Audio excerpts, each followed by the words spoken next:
to start this car in my own driveway.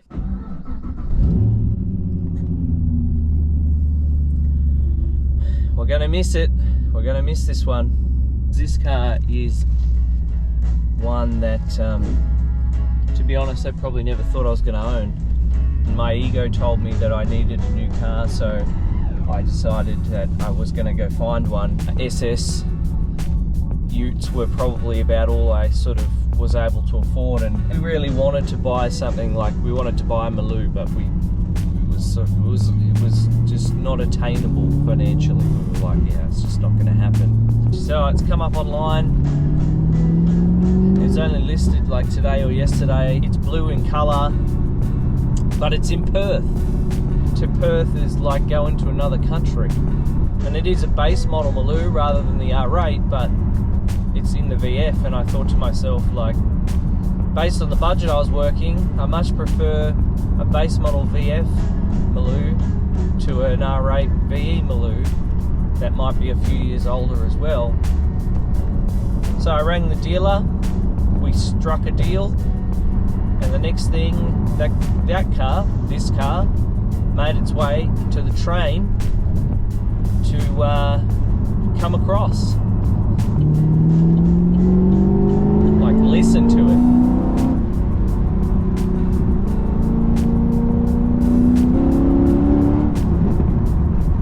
Got the right exhaust on it. It's just a great car.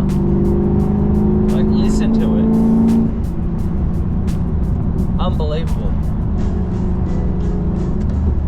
Everywhere with it. We used to take it out to my grandparents' place, cart stuff around in the back. I went and got loads of gravel in the back of it at one point, because at that point it wasn't really worth that much. Like, this car's cursed, right? It's been cursed its whole time I've had it. Driving along, and a woman runs a give way sign right in front of me. It's doing about 40 k's an hour, and I T-boned her, and I could see her coming. And I went, oh yeah, she's going to stop in the middle. And then she just kept on coming.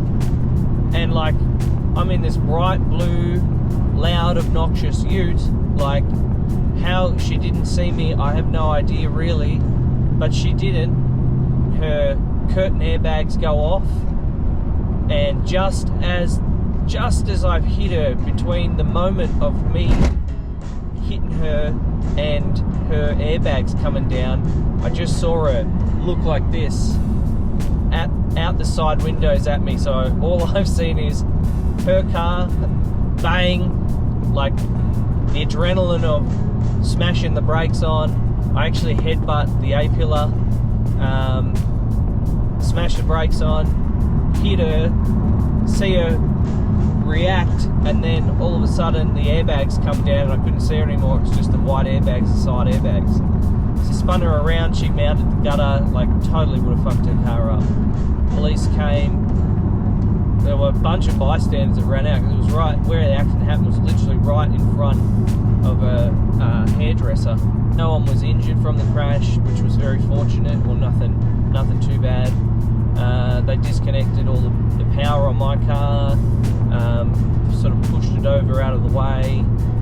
I literally was a block, not even a block away from the car dealership I was working at. Waited for the tow truck to take me 150 metres up the road.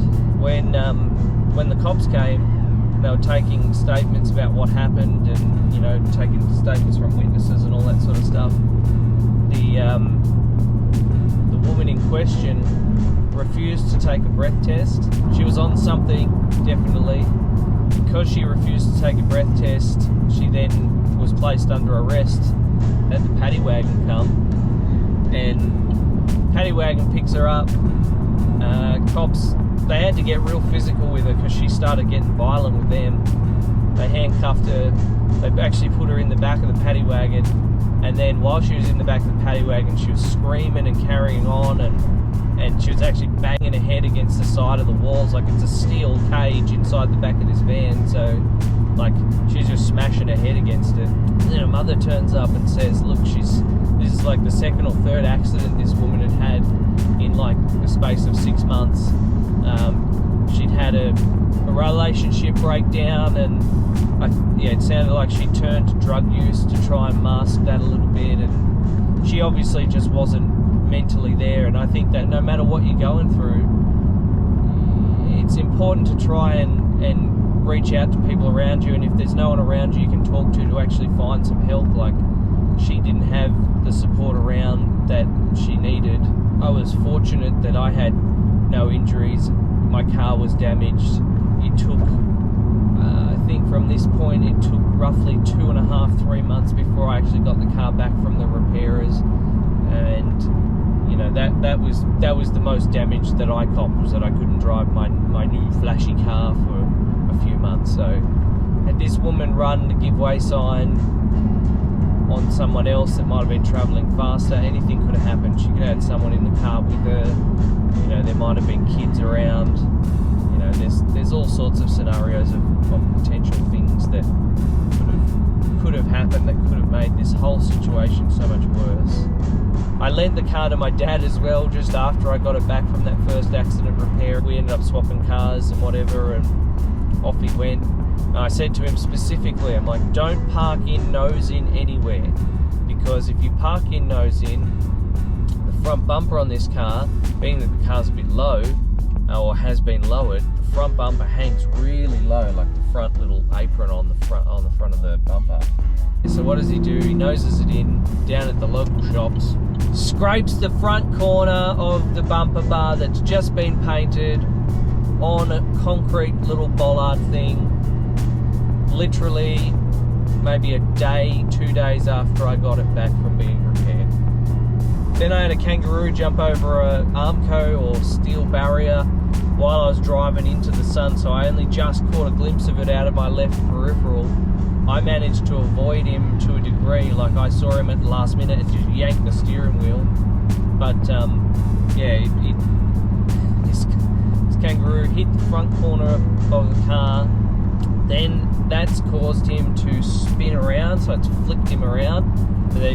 For years, I didn't get this fixed for years because I was filthy. Like, I had the first accident repair done, and no shit, within like maybe 12 months, I get the car back, and then this fucking kangaroo hits the side of it and smashes all down the side of it.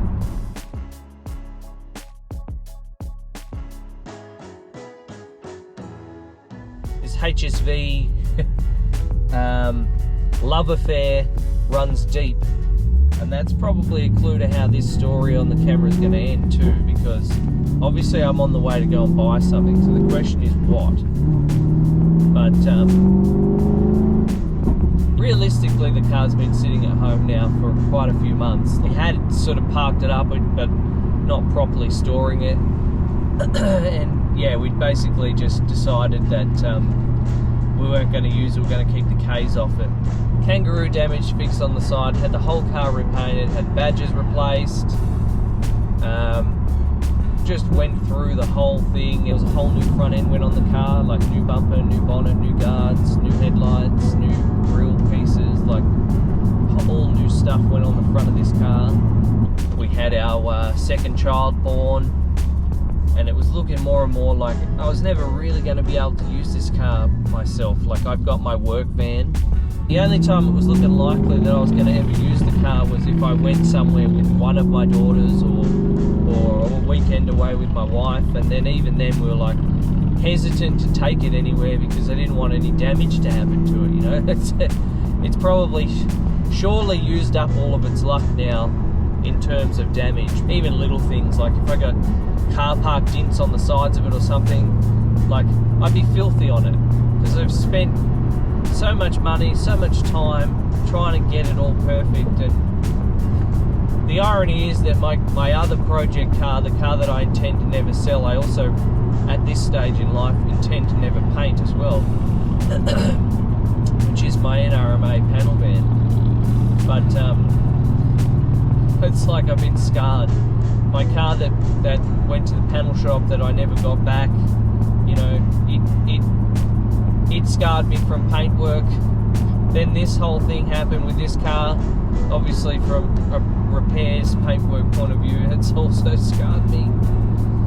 So mental anguish, emotional damage, it's all happening. Yeah, the love affair runs deep.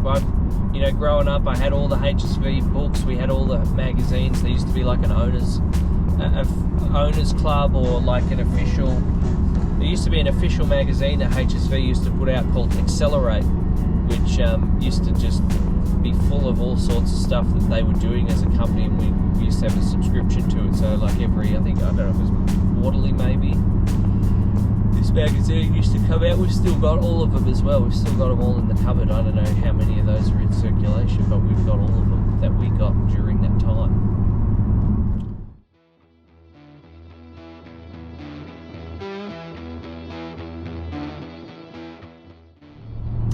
So that's that. I've told you the story about how the ute came to be. I've told you the story of the ute's history with us. I've told you the backstory into how the HSV, or Holden Special Vehicles lineage, runs deep between myself and my dad. And I'm heading interstate to go and pick up a new vehicle to replace this ute. Probably at least a little bit emotional, because again, like, very attached to this car, and it's been a fantastic thing for us. I'm of the belief that the car we're replacing this good girl here with is it's the same or better. When we actually get to the destination, I'll holy shit, fucking rock. When we get to the destination, on the video, you'll be the first to see it, other than with my own eyes. So that's pretty special too.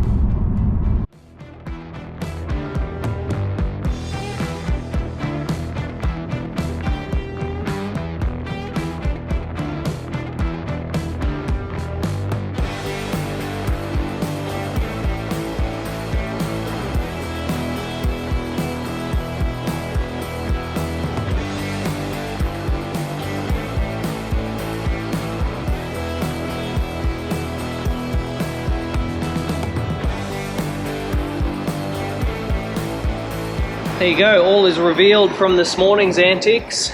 We have picked up the family wagon. Also caught up with the brother from another mother over here, hiding out in the back, fucking skulking. Yeah. So yeah, that's it, Club Sport wagon. Fucking out of 2 seats into 5. Not bad. Multiplied. We were trying to get on the roof of this building because it supposedly has this really sweet view. But for whatever reason, it's closed. I think everybody caught on to the fact that this was the hotspot car park to shoot, and there was also been some girls up there straddling in their bikinis, so I'm not surprised. But yeah, right. It's a bit of an unfortunate situation, but we're going to get beer. Yes. We're going to get beer. Beer we're having.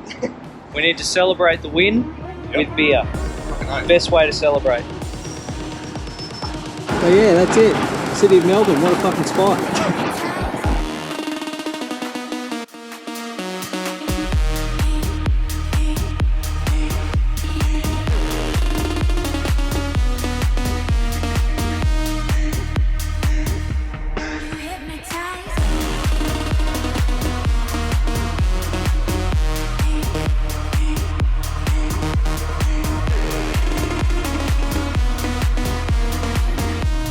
Big Melbourne trip, quite successful, must be said.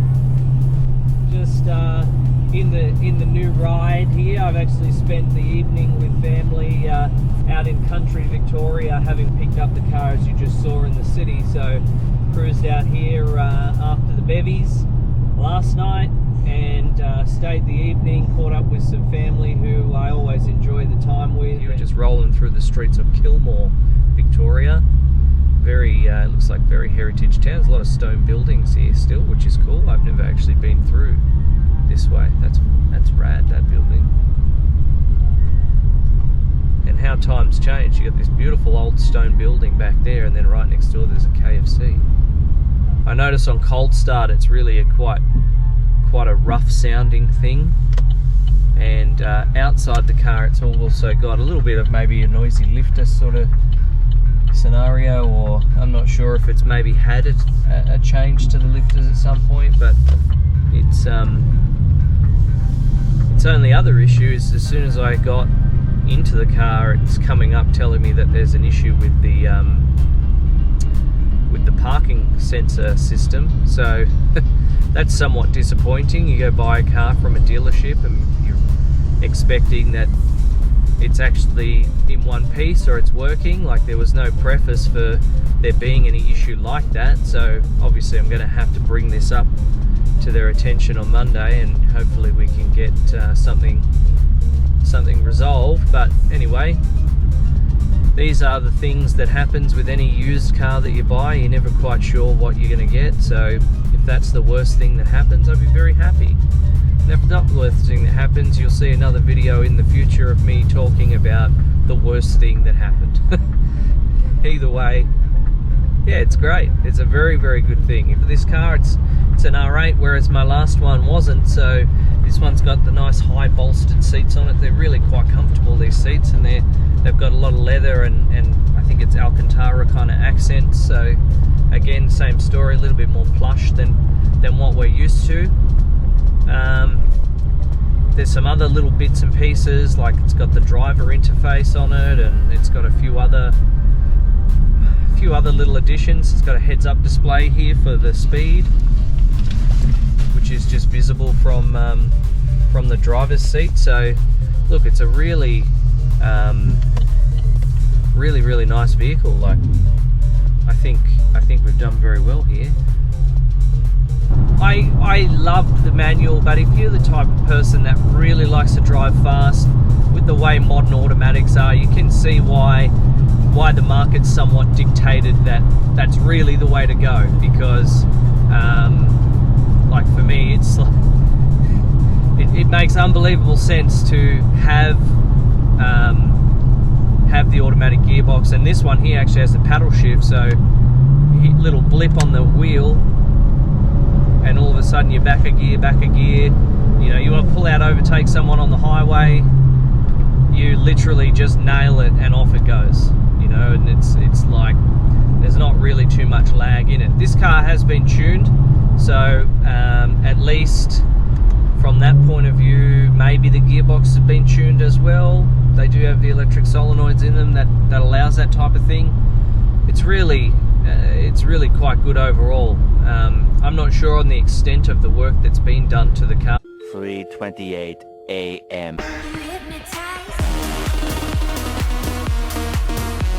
I can tell you it's got over the radiator intake, it's got full stainless exhaust from the headers back. Sounds good. It's not real drony in the wagon. I was a bit concerned that it might be, but it doesn't seem to be, so that's cool. 3 days later.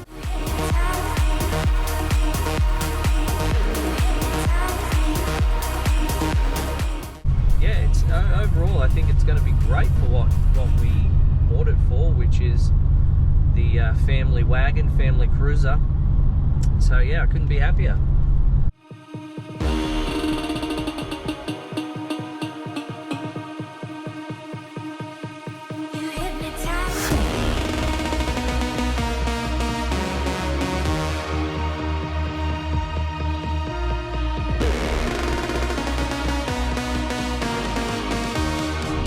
Thanks so much for watching, guys. If you haven't already, please like or follow, subscribe to our channel here.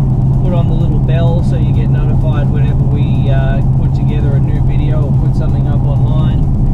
That's been our swap over video for the trip to Melbourne. If you